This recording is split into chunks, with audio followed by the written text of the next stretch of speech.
Seja bem-vindo a mais um Sala de Entrevistas. Hoje o nosso convidado é Giancarlo Vannucchi. Ele que é cirurgião, especialista em cirurgia bariátrica e cirurgia metabólica. Doutor Giancarlo, muito obrigada por ter aceitado o nosso convite e ter vindo até os nossos estúdios. Seja bem-vindo. E eu que agradeço. Agradeço a oportunidade de vir aqui, conversar contigo e mostrar um pouquinho do nosso trabalho, mostrar um pouquinho da cirurgia bariátrica e metabólica, para o pessoal ter ideia do que está acontecendo nessa epidemia aí de obesidade e quais são os tratamentos que eles têm, quais são as oportunidades que eles têm de melhorar a qualidade de vida. Então, conte-nos um pouco como que despertou esse seu interesse pela cirurgia bariátrica, pela cirurgia metabólica. Conte-nos um pouco a sua trajetória. Eu sou de Curitiba, nasci, morei, fiz faculdade em Curitiba, residência em Curitiba. E depois que eu terminei a residência, por algumas oportunidades, eu acabei vindo para Pato Branco. E durante a residência, eu fui me aproximando da cirurgia bariátrica, ainda era inicial, ainda eram cirurgias que eram longas, que demoravam 5, 6 horas, mas, lógico, depois que a gente vai entrando para essa especialidade, que a gente vai criando nosso know-how, são cirurgias mais tranquilas e que a gente vai gostando, porque são pacientes que ficam com a gente, são pacientes que são nossas, que elas tratam com a gente, que a gente vê uma satisfação enorme no pós-procedimento delas e depois dali para frente com o emagrecimento. Então isso faz a gente se apaixonar pela cirurgia bariátrica, pela evolução dos pacientes que a gente vê com a qualidade de vida melhorando drasticamente. Sim, é uma outra vida, né? Uma pessoa após uma cirurgia dessas, né? Sim. E com melhor qualidade, né? Sem dúvida. Qual a diferença da cirurgia bariátrica com a cirurgia metabólica? A cirurgia bariátrica ela veio antes da cirurgia metabólica. Depois de algumas cirurgias na época para úlcera no estômago, foram descobrindo que existia um emagrecimento e ao longo do tempo foram criando a cirurgia bariátrica. E várias técnicas são consideradas cirurgia bariátrica, que basicamente é cirurgia para perda de peso, para emagrecimento. Depois de algum tempo, notou-se que muitas doenças metabólicas melhoravam após a execução da cirurgia bariátrica. E desde 2017, o CFM, que é o Conselho Federal de Medicina, ele aprovou a realização da cirurgia bariátrica, especificamente a técnica do bypass, que é onde a gente faz um desvio no intestino, como cirurgia metabólica, ou seja, uma cirurgia que não é feita para obesos mórbidos, mas sim para pessoas que têm um grau menor de obesidade, mas que têm principalmente a diabetes tipo 2, que é uma doença muito ruim a médio e longo prazo, que causa muitos danos ao organismo, mas que melhora drasticamente com essa cirurgia metabólica.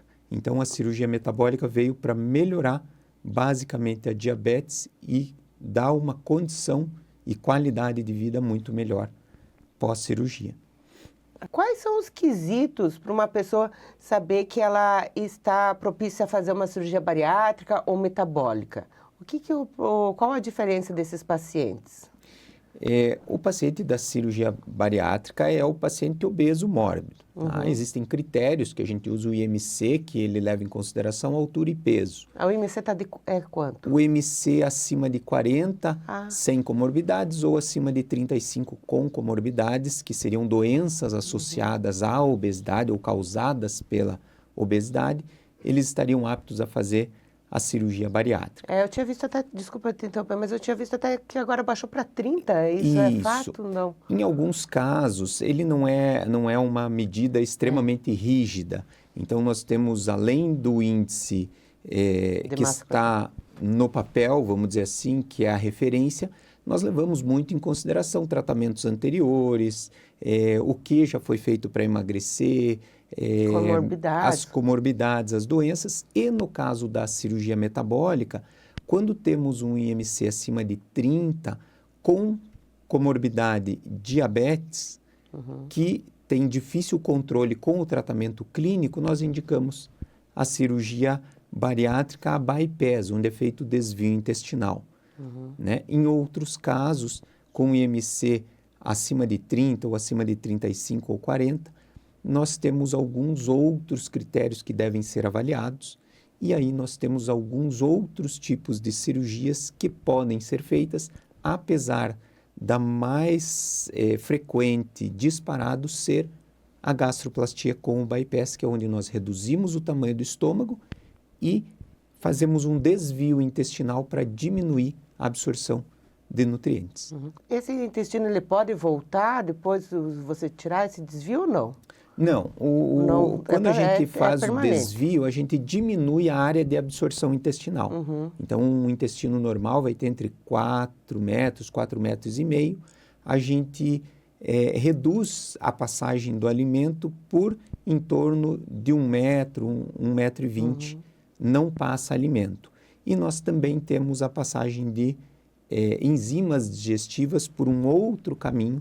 Então, eles vão encontrar em determinado ponto no intestino e ali, basicamente, vai começar a digestão. Então, nós temos essa diminuição da absorção, principalmente de glicose e de triglicerídeo de cadeia média, que são as gorduras, e isso vai fazer com que aquela pessoa, além de comer menos pelo estômago menor, ela não vai absorver tanto.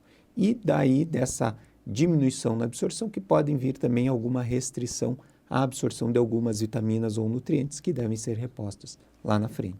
O paciente pós-bariátrica ou pós a cirurgia metabólica, ele tem que fazer sempre o uso de vitaminas ou não é?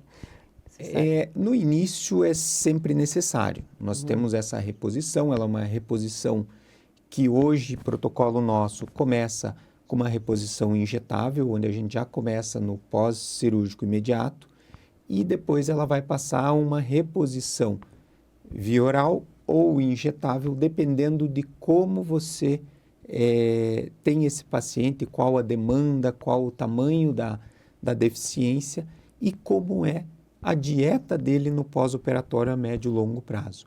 Essa dieta de médio e longo prazo vai falar muito também do que nós vamos ter que repor e se nós vamos ter que repor alguns nutrientes ou vitaminas específicos. Então, o senhor trabalha com a técnica bypass ou é para cada paciente é uma técnica? Porque a gente sabe que tem o sleeve também, né? Outras, quais são as técnicas? Existem 4 técnicas que são mais, vamos dizer, mais comuns, não, mas que o pessoal conhece um pouquinho mais, tá? E acrescentando uma 5ª técnica que existe agora. Então, a banda gástrica, que basicamente não é feito mais, foi feito muito nos Estados Unidos. Eles tentaram colocar no Brasil não foi feito muito e hoje basicamente é menos de 0,5% das cirurgias. O sleeve, onde é uma cirurgia que a gente só mexe no estômago, então nós não mexemos na parte intestinal e o sleeve ele vem de manga, em inglês. Então nós transformamos o estômago num tubo e a gente tira 70%, 75% da capacidade de armazenamento do estômago. Então, é uma cirurgia onde a gente só restringe a quantidade de alimentos que a pessoa vai ingerir. A mais feita hoje, no Brasil principalmente, é a bypass, onde a gente reduz o tamanho do estômago e faz um desvio no intestino que vai fazer com que a pessoa coma menos e absorva um pouco menos. E depois tem outras técnicas que são feitas para superobesos ou em casos de recidiva ou reintervenção, que é a SADS ou o duodenal switch, que são técnicas que causam uma desabsorção um pouquinho maior, mas são técnicas que a gente usa menos porque são casos bem mais restritos e bem mais específicos. E quem não é apto a realizar uma cirurgia dessas? Dentre os critérios que a gente tem para a realização da cirurgia, nós temos também algumas restrições, alguns pacientes que não devem realizar a cirurgia. Primeiramente, a gente tem que analisar psicologicamente, e por conta disso a gente tem uma avaliação psicológica, qual é o paciente que está preparado, que ele vai conseguir lidar com as mudanças da cirurgia no pós-operatório e pelo resto da vida, porque ele vai ter uma série de restrições alimentares, principalmente, pelo resto da vida. Fora isso, existem algumas doenças da parte psiquiátrica, outras doenças orgânicas que podem restringir a realização da cirurgia.